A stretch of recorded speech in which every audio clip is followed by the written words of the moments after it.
વિસાવદર વિધાનસભાની પેટા ચૂંટણીમાં બપોરે 3 વાગ્યા સુધીમાં 47.67% મતદાન. વિસાવદર 87 વિધાનસભાની પેટા ચૂંટણીમાં મતદાન શાંત વાતાવરણમાં ચાલી રહ્યું છે, ત્યારે પેટા ચૂંટણીમાં મતદારોમાં પણ મતદાન કરવાનો ઉત્સાહ જોવા મળ્યો હતો. વિધાનસભા સીટના તમામ મતદાન બૂથ ઉપર મતદારોની લાંબી લાઈનો જોવા મળી હતી, ત્યારે કોંગ્રેસ ઉમેદવાર નીતિન રાણપરિયા પોતાના ફેમિલી સાથે મતદાન કરવા પહોંચ્યા હતા, તો ભાજપના ઉમેદવાર કિરીટ પટેલ સાધુ સંતો અને પોતાના મતક્ષેત્રના મતદારો સાથે મતદાન કરવા પહોંચ્યા હતા. માજી ધારાસભ્ય ભૂપત ભાયાણી પણ પોતાના ફેમિલી સાથે મતદાન કરવા પહોંચ્યા હતા. સત્તાવાર સૂત્રમાંથી મળેલ માહિતી મુજબ બપોરે 1 વાગ્યા સુધીમાં 1,02,483 મતદારોએ પોતાના મતાધિકારનો ઉપયોગ કરેલ હતો. 39.25% મતદાન નોંધાયું હતું. મતદાન પ્રક્રિયા શાંત રીતે ચાલુ છે. ન્યૂઝ લખાઈ રહ્યા છે ત્યારે 3 વાગ્યા સુધીમાં 47.67% મતદાન નોંધાયું હતું. રિપોર્ટર હરીશ મહેતા, વિસાવદર. આજે વિસાવદર વિધાનસભાની પેટા ચૂંટણીમાં મતદાન યોજાયું છે. મેં મારા બૂથ ઉપર આણંદપુર ગામે મારા મતનો સહી અધિકારનો ઉપયોગ કરેલ છે. વિસાવદર મત વિસ્તારના તમામ નાગરિક ભાઈઓ, ખેડૂત ભાઈઓ તથા બહેનોને અમે પહેલેથી જ અપીલ કરી છે કે આપણો એજન્ડા છે કે 800 દિવસની અંદર 1000 કરોડ રૂપિયાના વિકાસના કામો અહીંયા પ્રસ્થાપિત થાય અને આપણા મત વિસ્તારને વિકાસની રાજનીતિ સાથે જોડીએ. એ દિશામાં આજે 157 ગામથી લોકોનો ખૂબ જ ઉત્સાહ છે અને મને આશા છે કે 25,000થી પણ વધારે મતોથી ભારતીય જનતા પાર્ટીનો વિજય થશે.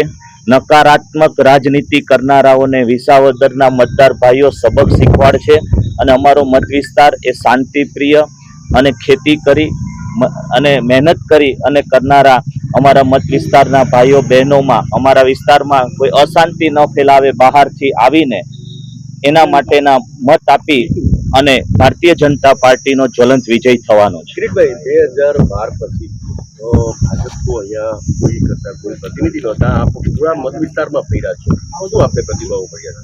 દરેક ગામડે એવો પ્રતિસાદ મળી રહ્યો છે કે હવે માત્ર 2.5 વર્ષ જેટલો સમયગાળો બાકી છે. એમાં અમારા ઘણા બધા મુદ્દાઓ જે છે, દાખલા તરીકે સૌની યોજનાના પાણીને ચેકડેમ સુધી પહોંચાડવું, નવા અમારા 3 ડેમો છે એ અમારા મત વિસ્તારમાં સ્થાપિત કરવા, પરબનો અષાઢી બીજના મેળાને રાષ્ટ્રીય ફલક ઉપર જે રીતે ઘેડમાધુપરમાં છે એ રીતે લઈ જવો, સાસણમાં જે રીતે સિંહ દર્શન થાય છે એ રીતે અમારા ગીર બોર્ડરના ગામડાઓમાં રોજીરોટી મળી રહે એ પ્રમાણેના પ્રયત્ન કરવા, અમારા યુવાન ભાઈઓ માટે મોટું સ્પોર્ટ્સ કોમ્પ્લેક્સની સ્થાપના કરવી, આ બધા મુદ્દાઓને સાથે લઈ અને ખાસ કરીને ખેતી ક્ષેત્ર સાથે અમે જોડાયેલા છીએ. ત્યારે અમારા મત વિસ્તારમાં પ્રાકૃતિક ખેતી કૃષિ યુનિવર્સિટીની સ્થાપના થાય અને ખેડૂતો છે એ પ્રાકૃતિક ખેતી અપનાવે એ માટેના અમારા જે પ્રયાસો છે એને જ્વલંત ગામડે ખૂબ જ સકારાત્મક રીતે પ્રતિસાદ મળી રહ્યો છે. પ્રતિસ્પર્ધીએ છેલ્લે